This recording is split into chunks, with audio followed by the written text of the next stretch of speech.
우리 함께 인사 나누겠습니다. 사랑하고 축복합니다. 사랑하고 축복합니다. 우리 유튜브에 함께 예배드리신 성도님들 사랑하고 축복합니다.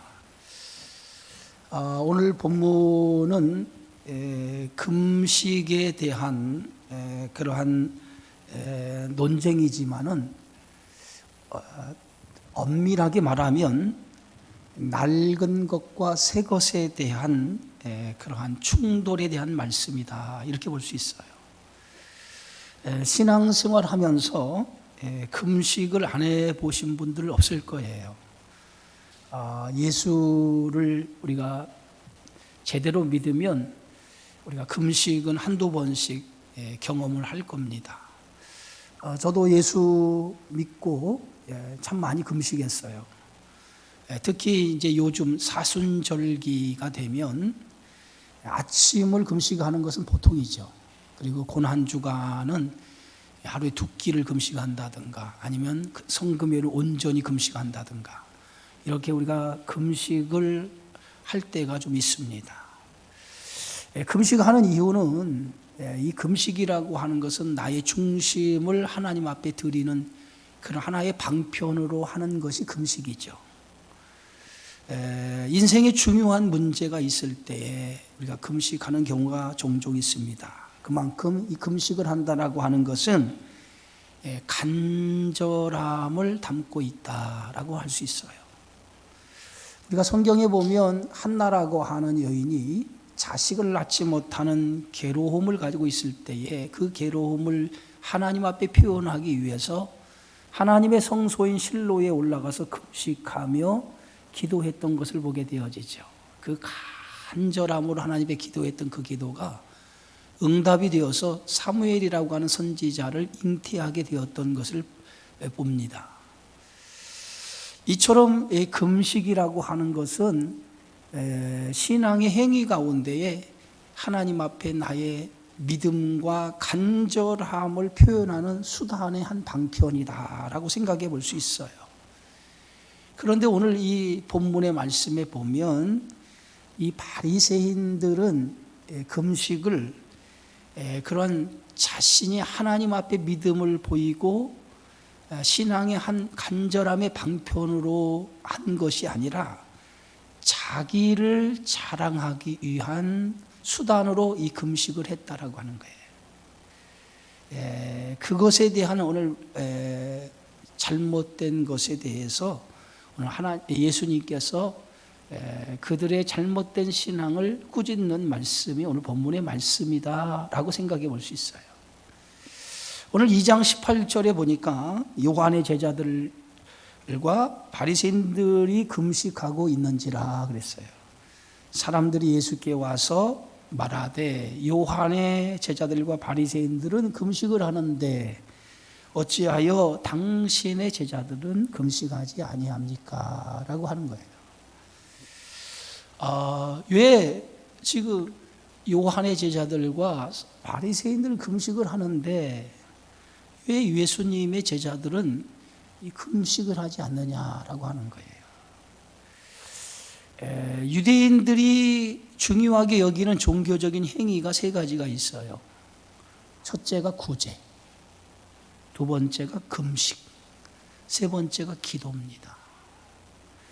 이 3가지를 유대인들은 굉장히 중요하게 여겼고 이 3가지를 지키려고 무척 애썼던 것을 보게 되어지죠. 그리고 유대인들은 이런 3가지 종교 행위를 많이 하면 할수록 믿음이 경건하다라고 생각을 했어요. 그런데 예수님께서도 이 유대인들이 가지고 있는 이 종교 행위에 대해서 부인하지 않았어요. 그러나 잘못된 유대인의 종교 행위에 대해서는 예수님이 그들을 신랄하게 비판했던 것을 보게 되어지죠. 예수님 당시에 이 바리새인들은 금식을 경건의 훈련의 일종이다라고 생각을 했어요. 그래서 일주일에 2번 정해놓고 금식을 했어요. 월요일과 목요일. 이날은 바리새인들이 금식하는 날이었어요. 그리고 모든 유대인들은 1년에 한 번 대속죄일이 되면 금식을 했어요. 그것이 이제 법으로 정해져 있죠. 오늘 레위기 16장 29절에 보면 너희는 영원히 이 규례를 지킬지니라. 일곱째 달 그 달 10일에 너희는 스스로 괴롭게 하고 그랬어요. 괴롭게 한다라고 하는 것은 뭐냐? 대속죄일 날에 모든 유대인들이 금식하는 날이라는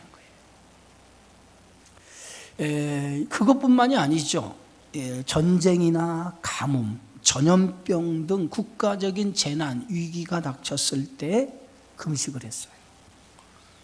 그리고 개인적인 문제로 하나님 앞에 나와서 금식하는 경우가 있었어요. 어떻게 보면 이 금식이라고 하는 것은 유대인들에게는 중요한 종교적인 행위였다라고 하는 거예요.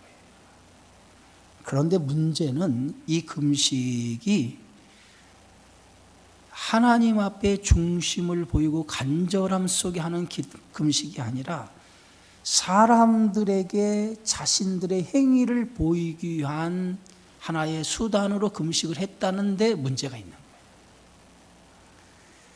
거예요. 당시 바리새인들은 금식을 하면서 사람들에게 나 금식합니다 라고 알 정도로 그렇게 티를 냈어요.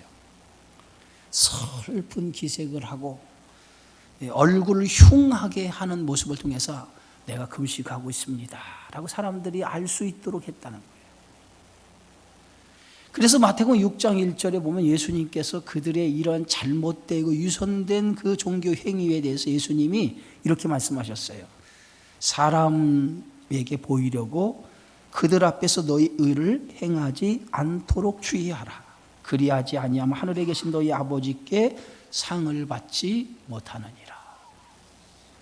그들이 하는 모든 금식이라고 하는 행위가 간절함과 하나님을 향한 열심으로 한 것이 아니라 자기를 드러내고 자랑하기 위한 수단으로 금식을 했다는 거예요. 그래서 오늘 예수님께서는 사람에게 보이려고 그들 앞에서 너의 의를 행하지 말라고 이렇게 예수님께서 이 바리새인들의 잘못된 신앙의 행위에 대해서 예수님이 비판했던 것을 보게 되어지죠.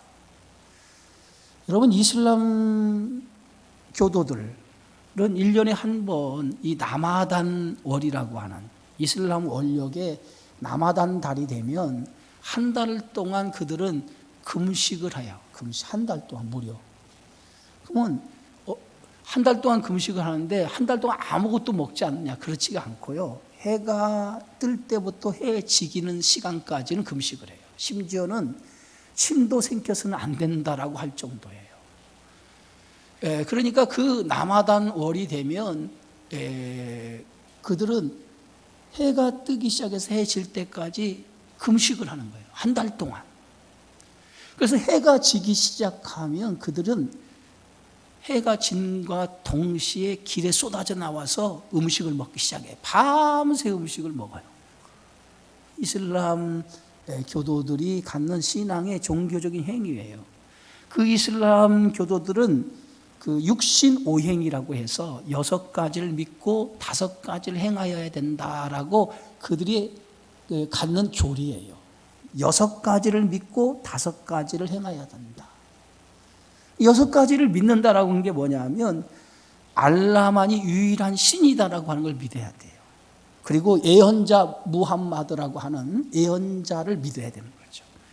그 다음에 알라가 모든 일을 결정한다라고 하는 숙명론을 믿어야 되고요. 그 다음에 인간의 죽음과 육체의 부활에 대해서 그들이 믿고, 그 다음에 경전을 믿어야 되는데 모세의 율법, 다윗의 시편, 예수님의 복음서, 그 다음에 무함마드, 예언자 무함마드의 쿠란을 믿어야 된다라고. 이게 5가지를 믿는 거예요. 또 5가지를 행하는 것이 뭐냐면 첫 번째는 뭐냐? 알라 이외의 신은 없고 무함마드가 알라의 사도다라고 하는 거예요. 두 번째는 기도예요. 하루에 5번 이상 기도, 하루에 5번을 정해놓고 기도해야 돼요. 그리고 그들은 이 구제를 의무적으로 해야 됐어요. 그래서 자신들의 수입의 한 2.5%를 구제하는 데 사용을 했어요. 네 번째는 금식입니다. 이거 사움이라고 얘기하는데 남아단 월에 해가 뜰 때부터 해 질 때까지 금식하는 거예요. 그리고 마지막 다섯 번째가 뭐냐면 순례, 하지라고 하죠. 성지가 있는 메카나 메디나를 생전에 꼭 한번 이슬람 교도는 가야 돼요. 그래야 구원을 받는다라고 생각을 했어요. 이처럼 이 이슬람 사람들이 이 라마단 달이 되면 한 달 동안 금식을 하는데 그 금식이라고 하는 것이 종교적인 행위, 형식적이었다라고 하는 거예요. 이게 문제라는 거죠. 그런데 바리새인들이 하는 금식도 이와 다를 게 없어요. 그들은 사람들에게 보이려고, 사람들에게 자랑하기 위해서 금식을 했다는 거죠. 그래서 예수님은 그들이 하는 이 금식을 종교적인 유선이라고 생각을 했어요. 그래서 예수님은 외식주의자, 위선자라고 그들을 향해서 비판했던 것을 봅니다. 어떻게 보면 이 바리새인들이 하는 금식은 하나님과 거리가 먼 종교적인 열심을 가지고 있는 것 같으나 어떻게 보면 자기 열심으로 행하는 모습이었다는 거예요. 그런데 우리가 신앙생활하는 성도들 가운데도 이런 성도가 많이 있어요. 예수님과 전혀 관계가 없이 자기 열심으로 신앙생활하는 사람들. 정말 신앙의 본질과 목적에서 벗어나 자기 열심, 누가 나를 좀 알아주지 않나라고 해서 사람들에게 보이려고 하는 이러한 일종의 신앙생활을 하는 사람들이 있다는 거예요. 오늘 본문의 말씀에 보면 왜 요한의 제자들과 바리새인들은 금식을 하는데 왜 예수님 제자들은 금식을 하지 않습니까? 얘기해요. 다른 사람은 다 금식을 하는데 왜 경건의 훈련에 당신의 제자들은 하지 않느냐라고 하는 거예요. 나는 이렇게 하는데 왜 당신들은 그렇게 하지 않느냐.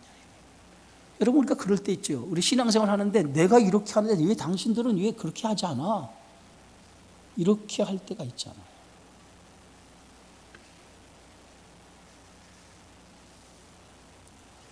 구제나 금식이나 기도를 하는데 중요한 것은 어떤 마음의 자세로, 어떤 동기로 하느냐가 중요해요.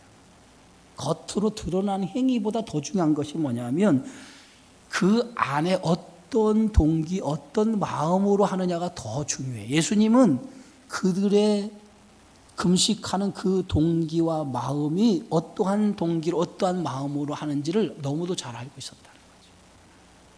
응? 예수님은 당신의 제자들에게 왜 금식하지 않느냐, 왜 당신의 제자는 금식하지 않느냐라고 하는 질문에 이렇게 답하죠. 오늘 2장 19절에 보니까 예수께서 그들에게 이르시되 혼인집 손님들이 신랑과 함께 있을 때에 금식할 수 있느냐, 신랑과 함께 있을 동안에는 금식할 수 없느니라. 혼인집에 신랑과 함께 손님들이 있을 때는 금식할 수 없다는 거예요. 이 말은 뭐냐면 혼인집이라고 하는 이 혼인집은 하나님의 나라를 말하고 신랑은 예수님을 가리키는 거예요. 지금 예수님이 이 땅에 오심으로 하나님의 나라의 잔치가, 혼인잔치가 열려진 거랍니다. 그래서 손님들이 초대를 받은 거예요. 이렇게. 그게 뭐 제자들이 지금 하나님의 나라의 잔치에 예수님과 함께 혼인잔치에 참여한 거죠. 그런데 혼인잔치 집에 금식하는 사람이 어딨냐 이거예요. 잔치가 벌어졌는데 그 잔치 석상에 음식을 안 먹고 금식하는 사람이 어딨냐 이거예요. 요한복음 2장에 보면 갈릴리 가나의 혼인 예식이 열리는 그러한 표적에 대한 말씀이 나와 있어요. 이 갈릴리 가나의 혼인 예식이 벌어졌는데 이때 이 혼인 예식에 예수님도 초대받고 예수님의 어머니도 초청을 받았어요. 초대를 받아서 그 혼인 예식에 참석을 했어요. 그런데 잔치가 한참 진행 중이었는데 포도주가 떨어진 거예요. 예? 우리들의 결혼식은 뭐 1시간이면 1시간 내지 2시간이면 결혼식이 끝나요. 그러니까 음식이 그렇게 많이 필요가 없어요. 1시간, 2시간 끝나기 때문에 요새는. 그런데 유대인들의 결혼식은요, 한두 시간에 끝나는 결혼식이 아닙니다. 유대인들의 결혼식은 무려 일주일 동안 결혼식이에요. 어떤 데는 긴 데는 열흘 동안 했다고 해요. 일주일 동안 결혼식을 하는 거예요. 그러면 일주일 동안 결혼식을 하기 위해서는 음식을 많이 준비를 해야 하잖아요. 음식뿐만 아니라 당시에는 그 중동 지방에는 음료가 필수예요. 석회질이 많이 있었기 때문에 물을 먹을 수가 없어요. 그래서 그 물 대신에 그들이 사용하는 것이 음료가 뭐냐면 포도주였어요. 포도주. 그래서 포도주는 그들의 음료와 같은 거예요. 그래서 그 잔치를 벌이려면 반드시 포도주를 많이 장만을 해야 돼. 마련을 해야 돼. 준비를 해놓고 있어야 돼요.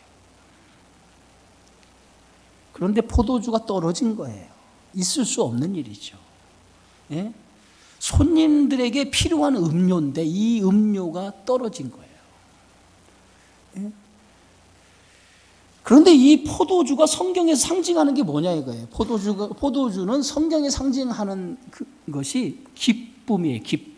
기쁨을 상징하는 게 포도주예요. 그런데 혼인잔치에 지금 포도주가 떨어졌다라고 하는 건 지금 뭘 얘기하냐면 혼인잔치에 제일 중요한 것이 기쁨의 잔치예요. 근데 기쁨이 떨어진 거죠. 사라진 거죠. 혼인 예식에 위기가 온 거라는 얘기예요. 위기가 찾아온 것이다. 여러분 결혼식에 가보셔서 알겠지만 결혼식은 모든 사람이 축하하는 자리예요. 그래서 축하를 통해서 기쁨이 가득한 자리가 혼인 예식, 결혼식이에요. 예? 그런데 포도주가 떨어진 거예요. 기쁨이 사라질 위기에 놓인 거예요.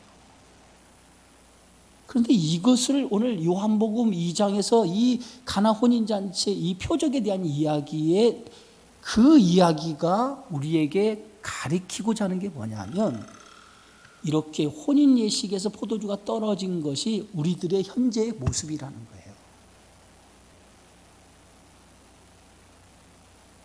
가나 혼인잔치의 표적은 인류가 당한 상황에 대한 것을 말씀하고 있는 거예요. 원래 인간은 하나님과 에덴 동산에서 행복하게 부족함 없이 기쁨으로 즐겁게 살아가도록 창조되었었어요. 그런데 이렇게 창조되어진 인간이 죄가 들어와서 에덴 동산에서 추방을 당하죠. 하나님과 행복하게 살도록 되어져 있는 그곳에서 죄 때문에 추방을 당해요. 그때부터 인간은 뭐예요? 땀 흘리고 수고하고 노력하고 애써야 돼요. 그러나 결국은 그렇게 살다가 어떻게 돼요? 죽음으로 끝나는 존재가 된 거죠. 영원히 에덴 동산에서 주님과 함께 기쁨으로 살아야 될 존재가 추방을 당하고 죽는 존재가 되어버렸다는 거예요. 이게 인간의 현재의 상태라는 것을 오늘 그 가나 혼인잔치의 표적을 통해서 말씀하고 있는 거예요. 우리가 가장 행복할 때가 언제입니까? 인간이 가장 행복할 때가 언제예요? 에덴 동산에서 하나님과 함께 있을 때예요. 그것이 뭐예요? 신부가 가장 행복할 때는 언제입니까? 신랑과 함께 있을 때 가장 행복할 때라는 거죠. 포도주가 떨어졌다라고 하는 것은 행복이 깨질 위기가 온 거예요. 그런데 그 포도주에 떨어진 그곳에 누가 왔어요? 예수님이 그곳에 오신 거예요. 예수님이 그 혼인 예식, 포도주가 깨질 위기에 있는 그 혼인잔치에 예수님이 찾아온 거예요. 그때 예수님께서는 하인들을 시켜서 물을 가져다가 항아리 6에 물을 채우라고 하죠. 그리고 그것을 가져다 주라고 합니다.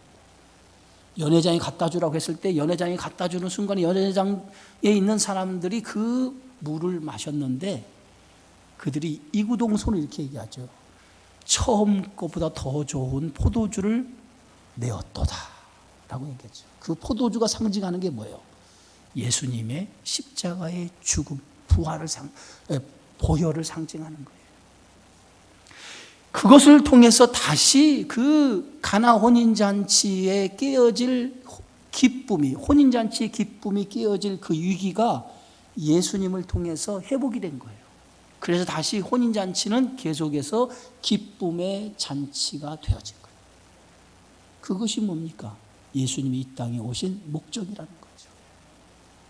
오늘 예수님께서 오늘 이렇게 말합니다. 마가복음 2장 20절에 그러나 신랑을 빼앗길 날이 이르르니 그날에 금식할 것이라. 왜 예수님, 당신의 제자들은 바리새인들과 세례 요한의 제자들은 금식하는데 왜 당신의 제자들은 금식하지 않습니까? 그러니까 지금은 신랑과 함께 있을 때이기 때문에, 혼인 잔치가 벌어진 때이기 때문에 금식할 수 없지만은 신랑을 빼앗길 날이 있을 거라는 거예요. 그날은 금식할 거라는 거예요. 그럼 신랑이 빼앗길 날이 어디입니까? 언제입니까? 처음으로 예수님께서는 내가 이 땅에 오신 목적을 드러내는데 십자가에서 죽음을 예고하는 말씀이 오늘 이 말씀인 거예요. 내가 십자가에서 너희를 위해서 죽을 것이다. 그때는 신랑이 빼앗길 날이라는 거예요.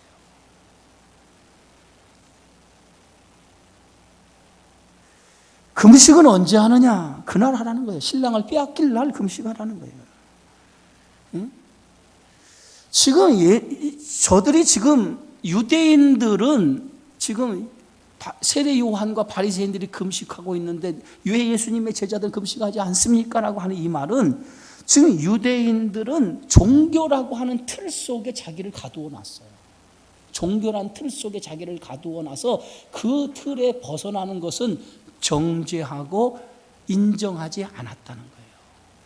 종교라고 하는 틀로 가둬놓고 그것이 마치 종교라고 하는 틀 속에 행하는 것이 좋은 신앙, 경건의 신앙이라고 생각했다는 거예요. 여러분, 신앙생활이 제일 중요한 것이 뭐냐면 신앙생활이 행복하고 기뻐야 돼요. 내가 신앙생활하는 이 자체가 기쁘고 즐거워야 돼요. 그런데 신앙생활이 기쁘고 즐겁지 않으면 이게 문제가 되기 시작한다는 거예요. 다시 얘기해서 신앙생활이 기쁨이 사라질 때가 언제냐면 종교적인 틀의 신앙이 가두어져 있을 때에. 다시 말해서 내가 예수 믿을 때는 기쁨이 있고 감격이 있고 은혜가 있고 즐거움이 있었어요. 그런데 신앙생활을 하면 할수록 이 기쁨이 사라지면서 뭐만 나냐면 종교적인 행위, 틀만 남게 되어져요. 그 틀 속에 들어가서 그 틀에 갇혀가지고 이것이 마치 신앙생활이라고 착각하는 경우가 있어요. 종교적인 틀 안에 들어가는 것이 신앙이 아니에요. 종교적인 신앙의 틀, 그것이 나의 신앙을 좋은 신앙이라고 얘기하는 게 아니에요. 신앙은 언제나 주님과 함께 기쁨과 즐거움을 누리는 삶이 돼야 돼요. 그럴 때 우리 신앙이 행복해지는 거예요. 신앙생활은 예수를 믿는데 점점 예수 믿는 성도들이 나 교회 다니기 힘들어, 무거워, 왜 이렇게 힘들고 지치는지 몰라. 예수 믿는 게 행복했는데 왜 그런지 몰라. 이것은 지금 많은 성도들이 그렇게 얘기하는 사람은 종교적인 틀 안에서 신앙생활을 하고 있기 때문에 그것이 여러분을 지금 무거운 멍에로 눌려지기 때문에 그렇다는 거예요. 예수님은 우리에게 어떤 종교적인 짐을 주시기 위해서 오신 게 아니에요. 예?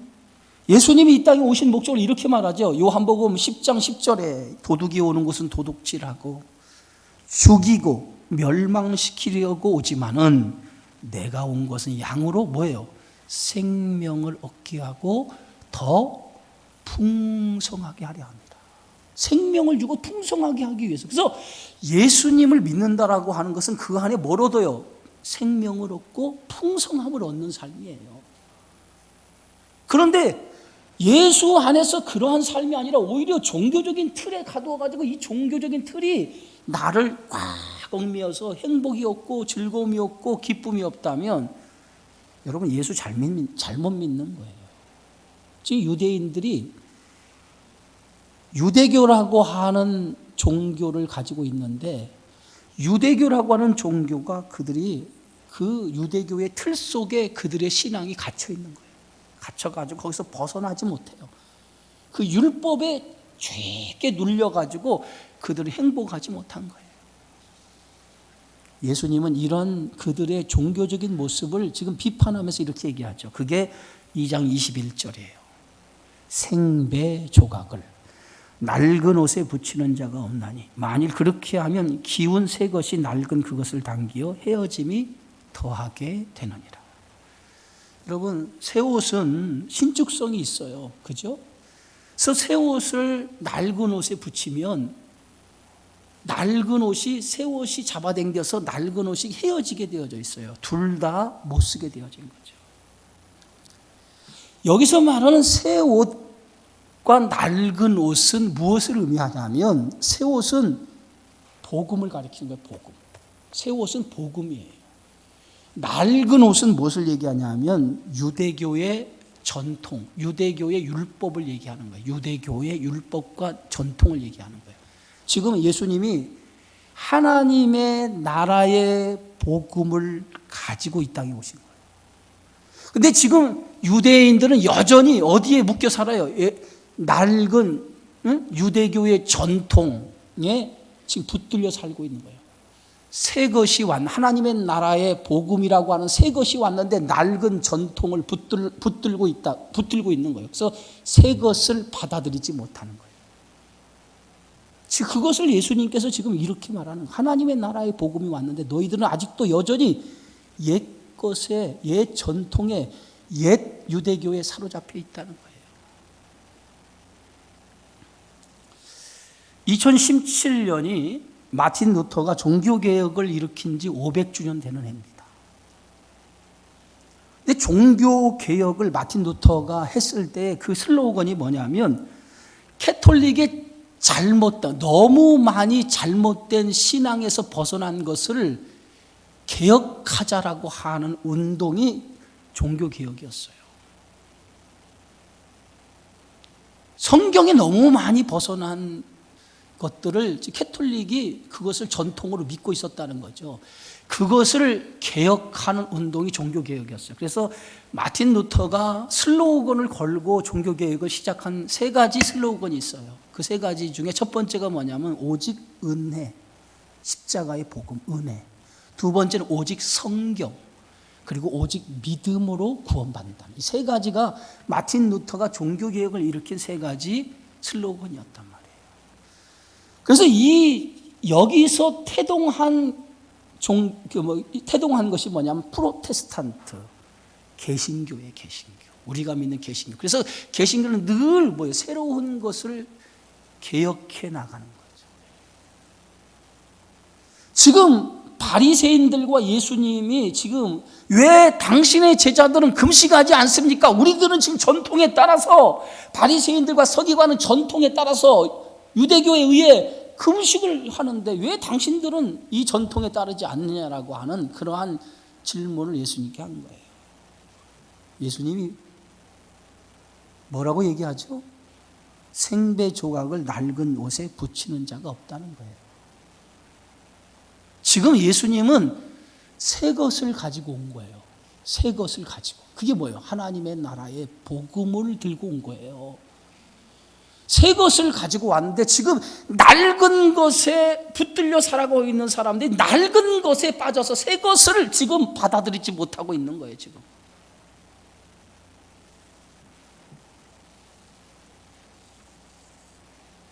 유대인들은 예수님의 행동을 이해를 못하는 거예요. 보세요. 왜 이해를 못하냐면 중풍병자에게 내 죄사함을 받았느니라라고 선언했어요. 그때 유대인들은 뭐라고 생각했습니까? 서기관들과 바리새인은 속으로 생각하기를 아니 죄사함을 할 수 있는 분은 하나님밖에 없는데 신성 모독하는 거 아니야? 그럼 예수가 하나님이라는 얘기야? 인정하지 않은 거죠. 그죠? 두 번째는 세리, 당시 사회의 죄인으로 여기는 세리를 예수님이 제자로 부르시고 그 세리의 집에 가서 죄인들과 함께 식사, 만찬의 자리를 하고 있어. 그럼 사람들이 볼 때는 아니 예수님이 죄인들과 함께 어울려서 만찬을 나눠? 유대인들의 사고 속에는 그걸 받아들일 수가 없는 거예요. 이해할 수가 없는 거예요. 그러나 예수님은 하나님의 나라의 복음을 들고 왔기 때문에 하나님의 나라가 뭡니까? 하나님의 나라에는 죄인이, 죄인이라 할지라도 그 죄인이 십자가의 피를 통해서 구원받을 사람들이에요. 결국은 이들이 예수님이 오셔서 행한 그 행동을 이해할 수 없고 받아들일 수 없어요. 그러니까 이해할 수 없고 받아들일 수 없으니까 그들이 생각한 것이 뭐냐? 우리의 전통, 유대교를 무시하고 우리의 전통을 무시하는 예수 죽여야 돼.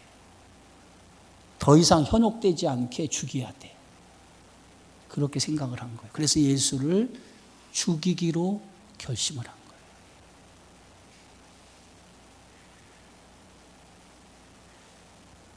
신앙생활이라고 하는 게 뭔지 아세요? 신앙생활은 새 것과 옛 것이 충돌하는 것이 신앙생활이에요. 다시 얘기해서 이전에 내가 예수 믿기 전에 가졌던 가치관이 예수 믿고 나서 새로운 가치관의 변화로 충돌이 되는 게 신앙생활이에요.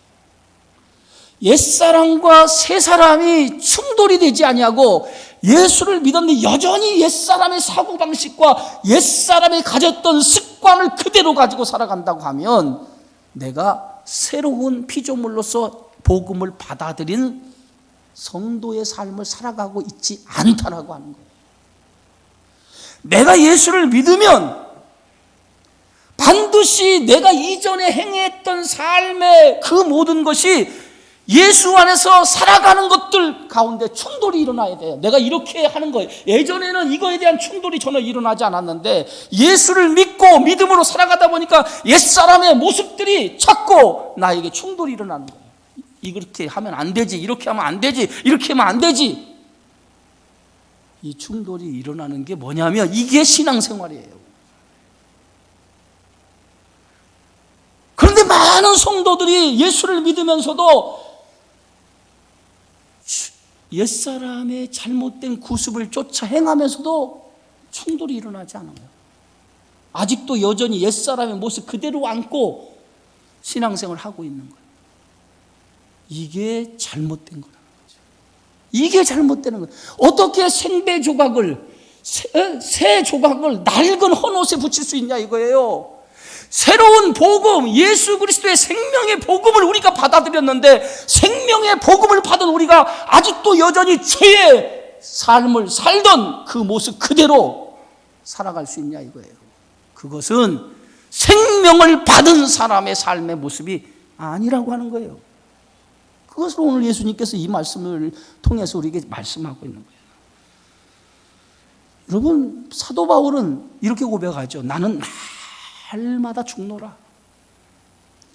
날마다 죽는다라고 하는 게 뭐냐면 나는 날마다 그리스도 안에서 옛사람을 죽여간다는 거예요. 옛사람을 죽여간다. 하루아침에 옛사람을 죽일 수 없지만은 날마다 옛사람을 죽여가면서 새 사람으로 내가 날마다 거듭나기를 힘쓴다는 거예요.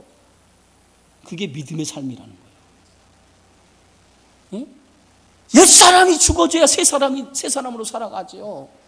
여러분, 부활이라고 하는 신앙은 현재적인 부활이고 미래적인 부활이 있어요. 미래적인 부활은 뭐냐면 우리가 죽은 다음에 마지막 날 부활하는 게 그게 미래적인 부활이지만 현재적인 부활이 뭐냐면 내가 오늘 내 죄된 것을 죽이는 게 현재적인 부활. 내 죄된 것을 죽이는 게 현재적인 부활이에요. 내 죄된 것을 죽일 때 그 자리에서 부활의 생명이 나타나는 거예요. 그게 현재적인 부활인 거예요. 그럼 우리는 어떻게 해야 돼요? 현재적인 부활과 미래적인 부활 두 가지를 다 우리는 이루고 살아야죠.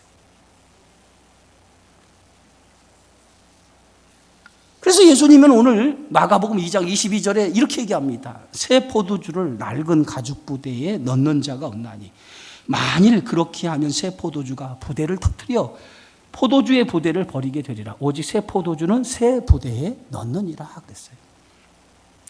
유대인들은 포도주를 만들 때 포도를 으깨어서 가죽 부대에 집어넣어요. 그런데 이 가죽 부대에 집어넣으면 포도가 으깨서 집어넣으면 점점 어떻게 됩니까? 가죽 부대 안에서 발효가 되잖아요. 발효가 되면서 부풀어 올라요.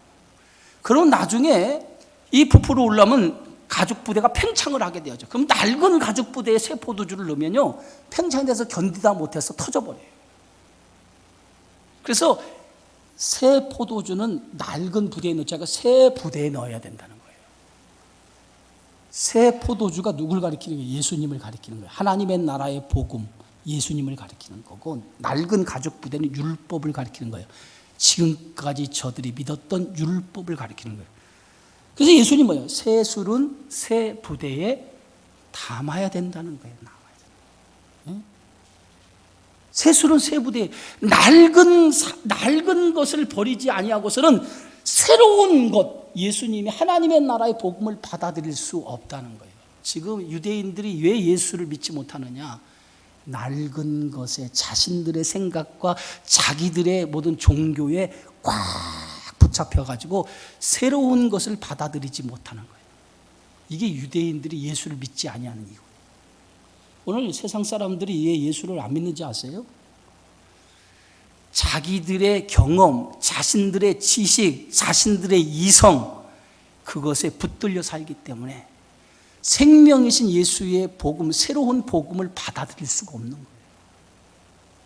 그래서 자기들이 가지고 있는 것이 예수님의 새로운 생명과 충돌하기 때문에 이 충돌에서 저들이 뭐냐면 자기 것을 고집하는 거예요. 그래서 예수의 새로운 생명을 받아들이지 못하는 거예요. 그래서 예수를 영접하지 않는 거예요. 어떤 사람이 예수를 영접합니까? 자기 것이 무너지는 사람들, 자기 것을 깨트리는 사람이 예수를 영접하도록 되어 있어요. 그럼 자기를 깨트리는 사람은 어떤 사람입니까? 연약한 사람들, 세리처럼 연약한, 죄인이라고 여기는 연약한 사람들은 자기를 깨트리는 사람들이에요. 예수님은 이렇게 얘기합니다. 내가 율법이나 선지자를 폐하러 온 줄로 생각하지 말라. 폐하러 온 것이 아니에요. 완전하게 하기 위해서 왔다는 거죠. 유대인들은 예수님이 율법을 마치 없애기 위해서 온 것처럼 생각했어요. 예수님이 율법을 없애기 위해서 온 게 아니라 율법을 완성하기 위해서 온 거예요. 그게 뭡니까? 그게 예수님이 이 땅에 오신 목적이란 말이에요. 그런데 여전히 낡은 사고의 틀에 묶여 살았던 유대인들은 그것을 받아들이지 못했다는 거죠. 사랑하는 성도 여러분, 예수를 믿는다는 것은 낡은 옛사람을 버리는 거예요. 그래서 새로운 그리스도 안에 생명을 얻은 자로서의 날마다 새로운 피조물로 살아가는 것이 예수를 믿는 거예요.